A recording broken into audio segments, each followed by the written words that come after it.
Hello, this is Sunil Sunder from InTheZone. Today, I'm honored, to welcome in Dave Sims. Dave is the TV play-by-play announcer for the Seattle Mariners, a host on Sirius XM Radio, correspondent for MLB Network, and also does work with Fox Sports One with Big East Hoops. Dave, thank you so much for the opportunity. Great to speak with you today.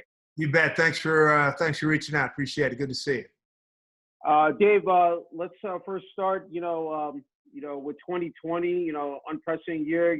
Said with this COVID-19 pandemic.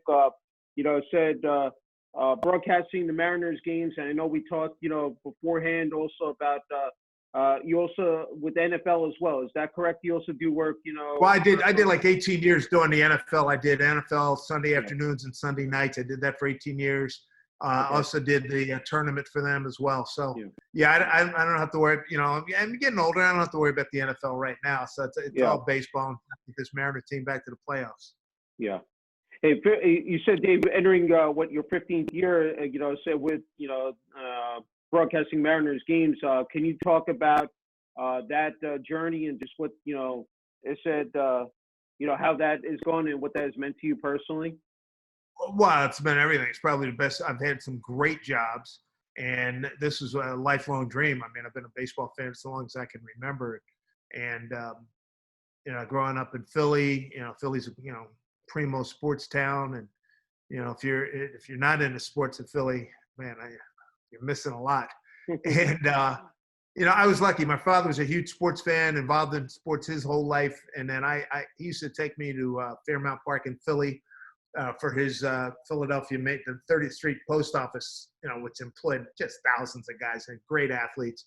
And so I was always going to the softball games and basketball games. So it sort of makes sense that I ended up in this career. And, and then when the Mariner job opened up, Ron Fairley retired after the 2006 season. I put in for it, beat out about 100 guys, and here I am. So it's been great. Got to meet a lot of terrific people.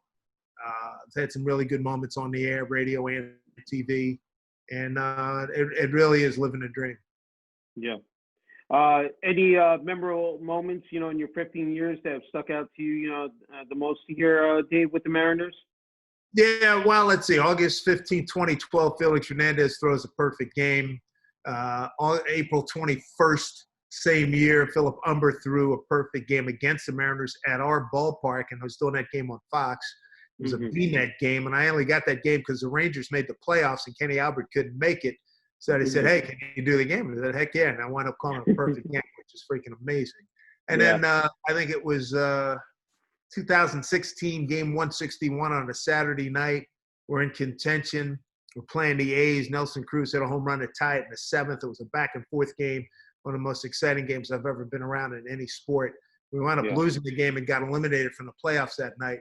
And I think at 14, we got eliminated on game 162 because I think Texas needed to win, and they started a couple hours ahead of us. And we wound up getting eliminated. So those are the two best brushes I've had with the playoffs since being with the Mariners. But, I've been real lucky. I mean, I hosted the Final Four on radio for 3 years. I did a whole bunch of regional tournaments, regional finals.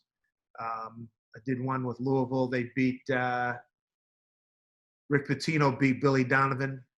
Where was that? That was in Phoenix. I can remember, George Mason beat UConn in the East Region Final in Washington, D.C. in 2006. I mean, I've had a whole bunch. Big East tournament games. I've been real lucky. Yeah. We talked, I said about Sirius XM, I said hosting a show with, Mike Krzyzewski, Coach K, can you just talk about, how that is going, I said for you, Dave? Well, it's going great. I mean, Mike and I have known each other since 1977, and when I was at the Daily News in New York, and we used to have these, I think it still exists, the Basketball Writers Association, and we would have weekly get-togethers with the coaches, and it would be so many times. I mean, when you think about the roster of guys who showed up, it was like improv night, because we'd have Bill Raftery, Jimmy Valvano, PJ Carlissimo, Tom Penders, Lou Carnesecca, an unknown coach at Army named Mike Krzyzewski, and several other guys on the local scene.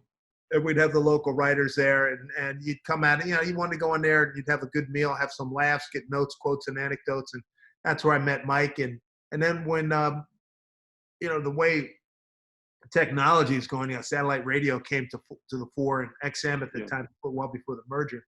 And they asked Mike to do a show. They had some big sponsors. And I happened to be down at Duke at this particular time with my wife doing her media coaching. And I was asked if I could host, basically just be, Ed McMahon, if you will, just, intro Mike, shoot the breeze with him, set it up, and then get out of the way when he interviews people. And the thing that's really cool, because of Mike's career, the success that he's had over the years, when our producers call and say, "Hey, Coach K wants to talk to you," we pretty much get anybody we want. I mean, we in April of this year, it was the end of that season. It was the first week in April. We got Dr. Fauci, and it was Dr. Anthony Fauci. It was fabulous. And we've had NASCAR champions, World Series winners, managers, MVPs. I mean, we just had Trevor Bauer, the National League Cy Young Award winner, and the NASCAR winner. We've had LeBron, we've had Kobe, we've had Nick Saban, everybody in football, Belichick. I mean, you name them. So, and his coaching peer group, they love being on with him, and it's a real honor. Dabo Sweeney. I mean, the list is on, just goes endlessly. So we're having a great run, That's great. That's great. It just popped into my head. I wanted to ask you is that, being able to diversify yourself, Dave, with the number of sports, you go from one sport to another. Can you just talk about that transition and being able to, I said, just make it, flow so, seamlessly. Yeah, it's something I always wanted to do. I've always been enamored and in love with sportscasting. I mean, yesterday I called Vin Scully for his 93rd birthday, and I think since I got his number, I've called him like the last 5-6 years. Hey, Coach, how are you? How you doing? Happy birthday! He's one of my broadcast heroes. He and Dick Enberg and Pat Summerall, a whole bunch of guys. But making that transition, from 2007 to 2014, it almost seemed like I didn't have any days off because, spring training would start. Well, the year would start in January. Let's say start the year in January, and I'd already be in the final stages of the NFL season. I'd be doing playoffs and then some college hoops. That would take me into mid-February. Mid-February would take me to spring training. That would take me to September 30, and then I would pick up football and take that. So I didn't have a whole lot of time off, and I got cut loose in 2014. After the 14 season by Westwood One, and I was really angry about that, but it did me a favor because it made me slow down and enjoy life a little bit more. Yeah. And I took some vacations. We'd get out of town, and we've done a lot better job of that the last 10 years or so. But I love it. I mean, it's a sportscaster's dream. I mean, I like the work. And, I've made a lot of friends and a lot of acquaintances in football, in the NFL, college football, college basketball, and Major League Baseball, man. It's been a blast. And, who wouldn't want to do that? No, that's terrific. I want to ask you, Dave, also working, for ESPN as well. Can you talk about your time there? You said working, Big East, college basketball, football. Can you talk about your time? Yeah. It was great. I had a part of Big Monday for a while doing basketball, which was thrilling. And, being an East Coast guy, an I-95 guy, born and raised in Philly, living in New York, I mean, I know all those people and right at home with everybody. It was a great experience. I mean, I started in 1990 at Temple University when Big East football was in its first or second year. And I was doing Temple radio. Matter of fact, Kevin Nagandi was the pregame host, and then they would throw out to us and play-by-play. I found that out like 20 years later that he was two and two together. Kevin's had a great run. So February, what was it? September of '90. I'm doing Temple Radio, and a few months later, February '91, I'm on ESPN, and I was with ESPN until '05, and I think ESPN Regional for 2 more years after that. So I got to do Big East football, Big East basketball. I did a couple of bowl games. I did the Alamo Bowl as a sideline reporter and as a play-by-play guy. Did some intersectional football games. And then in that, also in that period, I got hooked up at Channel 2 in New York, WCBS, and I was the weekend sports anchor. And I was, and it was great. All these, as long as there were no conflicts, I was able to keep doing play-by-play. So I mean, I was just living big, man. Doing Channel 2, and I usually had Tuesdays and Wednesdays off, so I could do local Big East games. I could go to St. John, Seton Hall, Rutgers was still in the Big East at that time. Go to Connecticut, Providence, whatever. So that was great. And then would do football. And then what was it? After Channel 2, after that deal ran out in '98, then that's when I hooked up with Westwood. But ESPN was a great run. ESPN Regional, it's terrific. Yeah, it's good. There's one football experience I got to ask you. You did play-by-play. Was it with the UFL?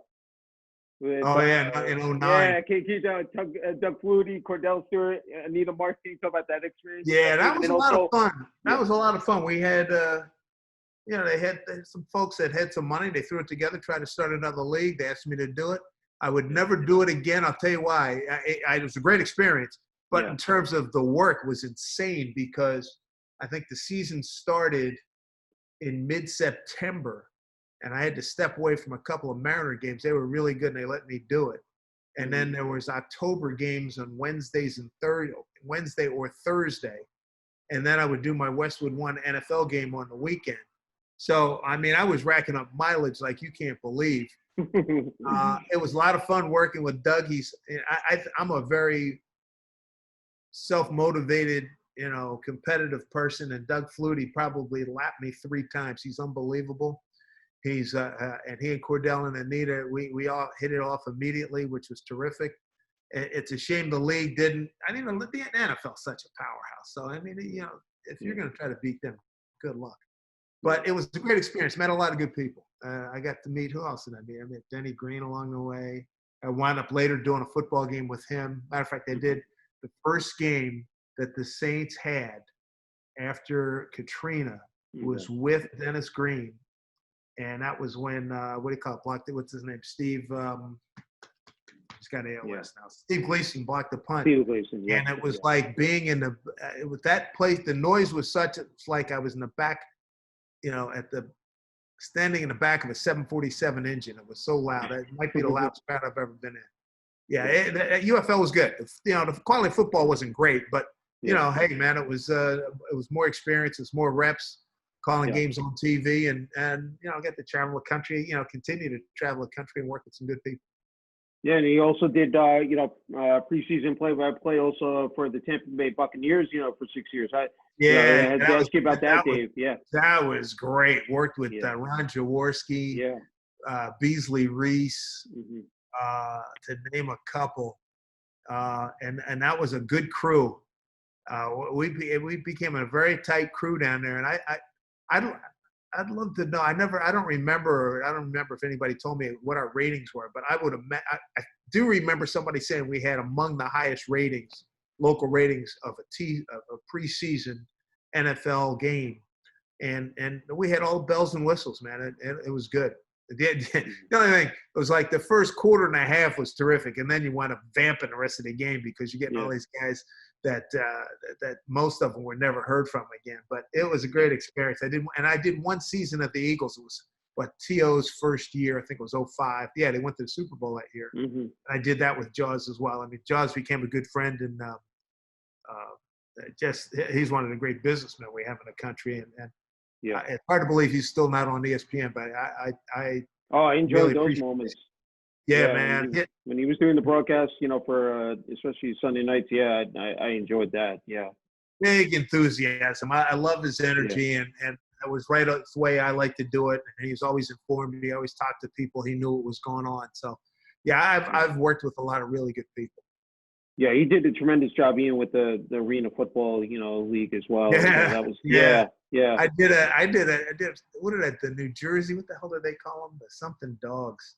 I did some games with. We would have guest analysts. I did a game with Brian Baldinger. Former Cowboy coach is now with the Giants, redheaded guy. Oh, Jason Garrett. Yeah, Jason Garrett, good dude. Yeah. Worked in the game with him. Yeah. There's a couple other guys. That was fun. Yeah. That was fun. Tina from Channel 5. Tina Cervasio. Yeah, Tina Cervasio was our sideline reporter. Yeah. Okay. I wanted to ask you, take it back to, of course, when you were in New York, with, doing work for the Knicks, MSG, network, and then, of course, WFAN. When it first got off the ground, I was thinking to myself, I remember when Steve Summers was on doing the graveyard shift, probably called him like 5 times in one night. Can you just talk about your time, both at WFAN and at MSG Network, Dave? Well, yeah, even before that, I was doing NBC. I was doing it nighttime. What was it? Imus was in the morning at 6, and then Soupy Sales at 10, and then we had Alan Combs and Joey Reynolds, and then I was at 7:30. Mike Green was at 7 with the news magazine show. And that was 2.5 years, man. That was just phenomenal. Being at 30 Rock and interacting with guys upstairs with Marv Albert and Sal Marciano and Len Berman. And I got to one day I'm sitting there in the opening at, I think it was probably 7:30, 7:40. Letterman was still at NBC at the time. And I'm talking to I'm taking phone calls, and all of a sudden I hear this tap, tap, tap, and I'm looking around. I'm looking on the board. I'm like, what the heck is that? And I turn around on the safety glass windows, a guy with a baseball bat, and he's tapping on the window, and I see this gap-toothed smile. It was David Letterman. So I threw to a break and ran outside. I said, hey, man, I'm a big fan. Thanks for stopping by. He scared the hell out of me. He says, yeah, I listened to you on my drive home to Connecticut. I wanted to see what you look like. I like your show. I was like, hey, right on, man, right on. Very cool. It was very cool. And then subsequent to that, I honest to God, I ran into him on the street one time. I think I was coming from a Broadway show one time and ran into him. Another time I was coming from dinner and ran into him, and he was walking to his parking lot or something, a parking garage. So yeah, I would love to catch up with him again. He's a big sports fan. And another time I did. They had a softball game. I want to say it was against Howard Stern's crew at Yankee Stadium, and I did the announcing for that. That was pretty whacked. That was, but that was a lot of fun. I got to meet, and being at NBC, it was great. I mean, we had 7:30 to midnight if there were no games on. So, I mean, and Breen and Dom Trignelli did a great job of producing and getting guests, and I got a lot of my sports writing peer group guys on radio. Peter King, who's just a big star now. First time he was doing radio, Breen hooked him up and had him on as a semi-regular on our show. That was his first exposure to radio. Now he's all over the place, and he's one of the really good people. And then, when FAN started in July of '87, we're like, it's never going to work. It's never working. Now it's just an absolute monster. Yeah. NBC got out of the radio business for a while, and that's when we closed down. I'd gone to the Olympics, NBC Sports in September of '88 to track and field, sideline reporting. Come back, I think I did 1 or 2 shows. And, good night, everybody. That's it. And then that was in '88 October. So September '89, they paired me up with Eddie Coleman over at FAN, and I was there for like 3.5, 4 years.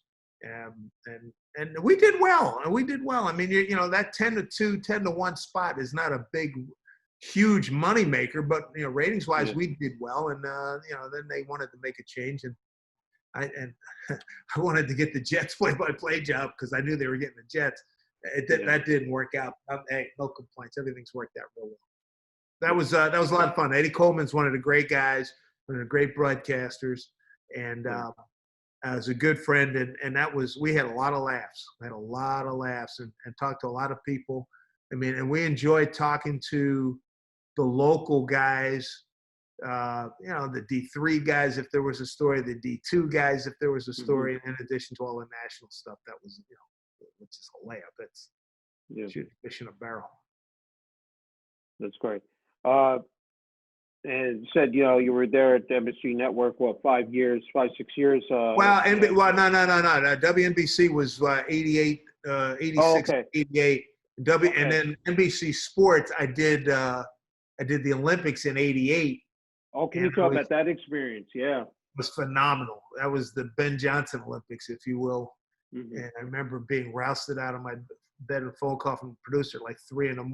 Ben Johnson just got told to leave the Olympic Village, and I got into that whole thing. I've never seen people like this, and where he's got a microphone out. It was pretty whacked. It was surreal as I think back to that, watching him. I mean, yeah, he was juiced up out of his mind, but man, still, he was flying, and he beat. And Carl Lewis was great, and he dusted Carl Lewis in that 100-meter final. Yeah. And who else did we have? We had Butch Reynolds in the 400. I've forgotten most of those names right now, but what was that guy, the black fella from England, who the decathlete? Yeah, that was. I was there for a whole month. I got to work with Charlie Jones and Frank Shorter, and that was so much fun. Charlie Jones was a guy who I always admired his football. I always loved hearing him call football games, and we became good friends. And during that time, got to work with Dwight Stones. Golly, that's 1988. So many people there. I mean, John Gonzalez is the producer. Oh God, what was Andy's last name? Andy, I think his last name was the director. A lot of good people in NBC Sports. And I was going to, and Mike Weissman brought me in, and I was going to, I'll never forget, prior to going to Seoul, I had done some NFL audition games at Giant Stadium. I think we did one in Miami. Marty Glickman was the announcer coach, and I worked with Jerry Kramer. And at the end of that, I remember Weissman saying, "Hey, 1989, you're doing NFL. I don't know if you're going to do 1, 7, or 14 games, but we're going to get you hooked up." And before we never got a contract hooked up, and what a shame that was, because he got fired in March of 1989. Never forget it. I was walking in to getting ready for the Nick broadcast. He said, "Hey, Weissman got fired." I was like, that hurt. That hurt. But things worked out well. Yeah. I just have a couple more, Dave. I can't thank you enough for the time. I wanted to ask you, actually, your first job out of college. It said at the New York Daily News. It said there from 1975 to 1982, and just talk being on the print side, of journalism, and just your experience there for those years. That was like getting a postgraduate degree. I mean, I got thrown into the deep end and had to swim out, and I'm not a very good swimmer, so. Ups and downs. Pete Vesey was very helpful during his time when he was there at that time. And I was the first black sports reporter. I've been like the first black guy pretty much every place I've ever worked. And which was interesting, dealing with some guys who were World War II and Korean War veterans who'd been there forever. And that was almost such a closed shop in that, it was generally white ethnic groups who, dominated the paper. It was that type of paper. And they had very few. I'm trying to remember any other black faces. When I was there, I probably couldn't get to 10. There were several other people, but I was the first in sports.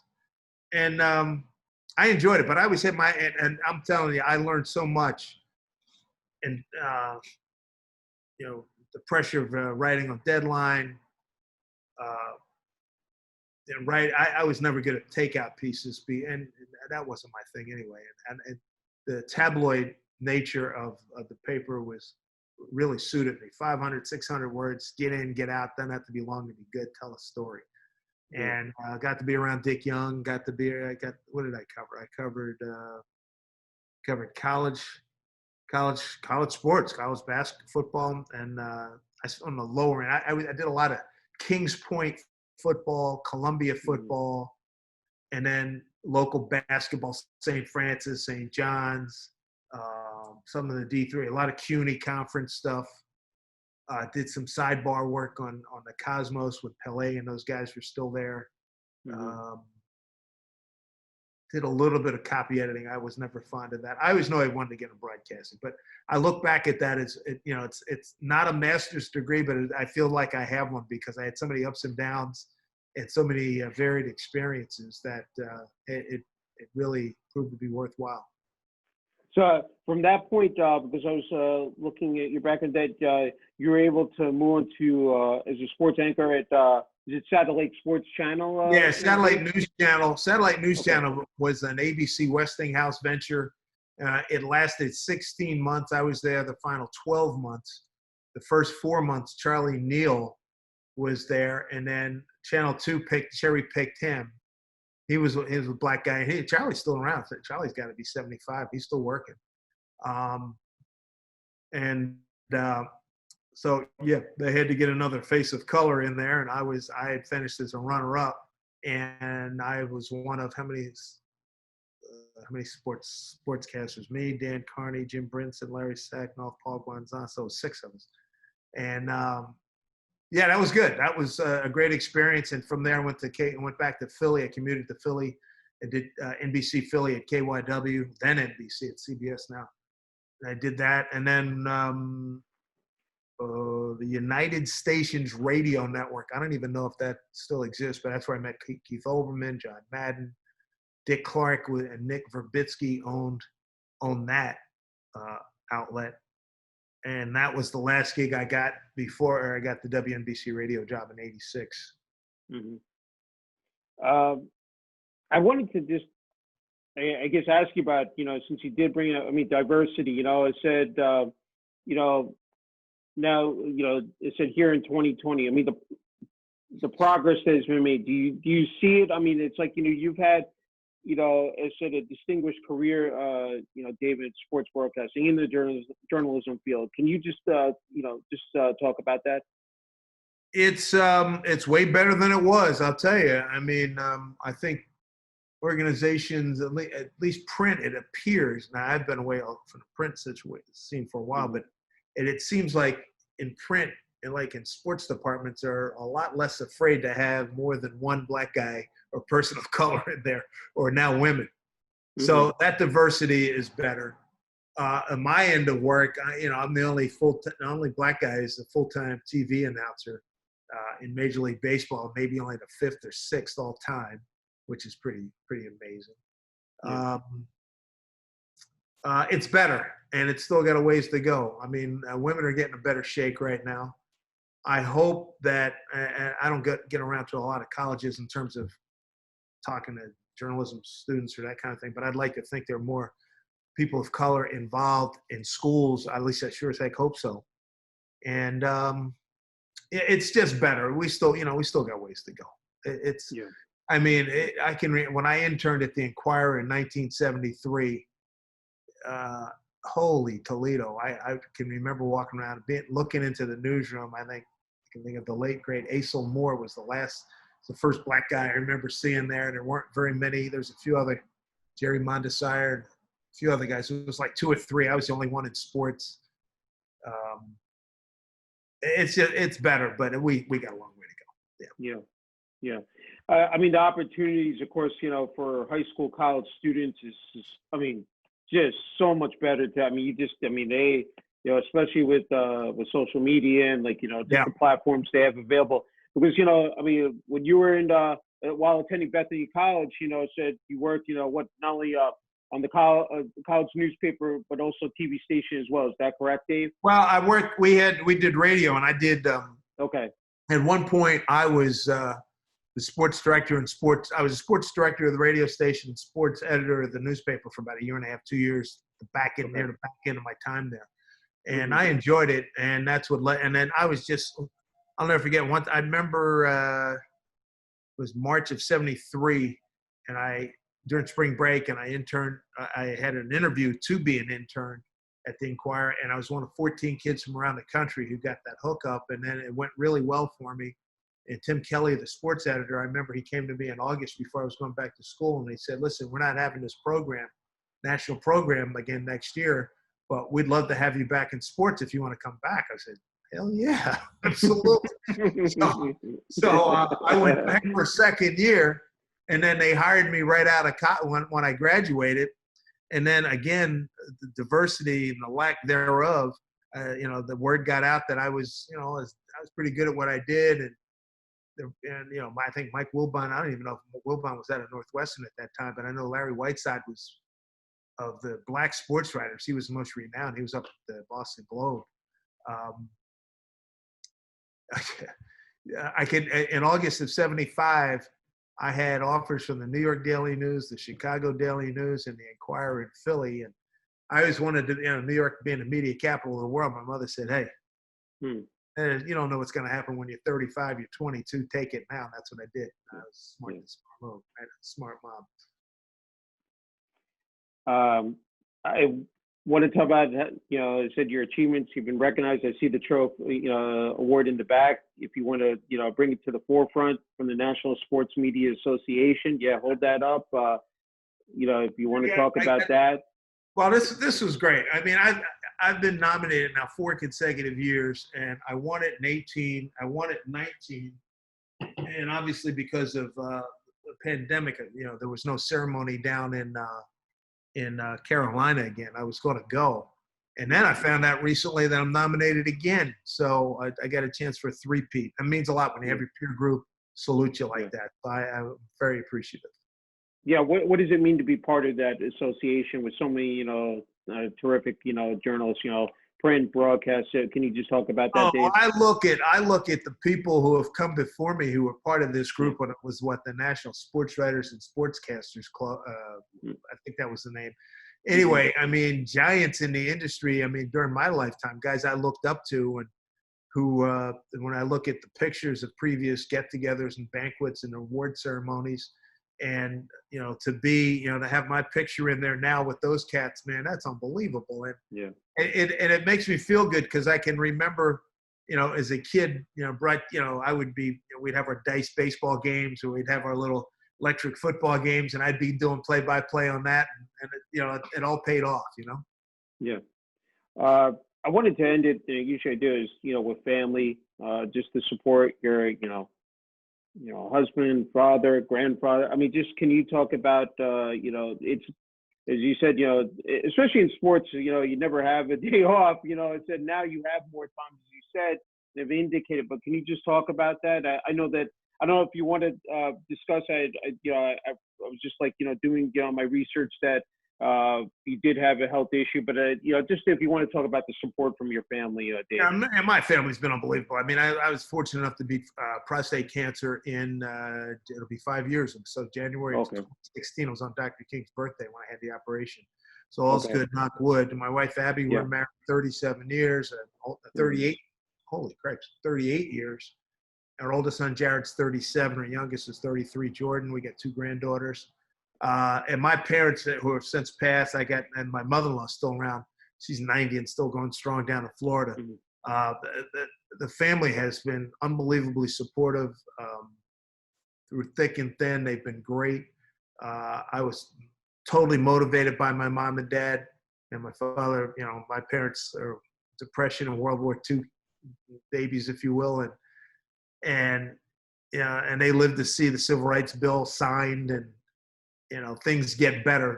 It's still not perfect now, but damn sight better from, when they were teenagers or when they were preteens.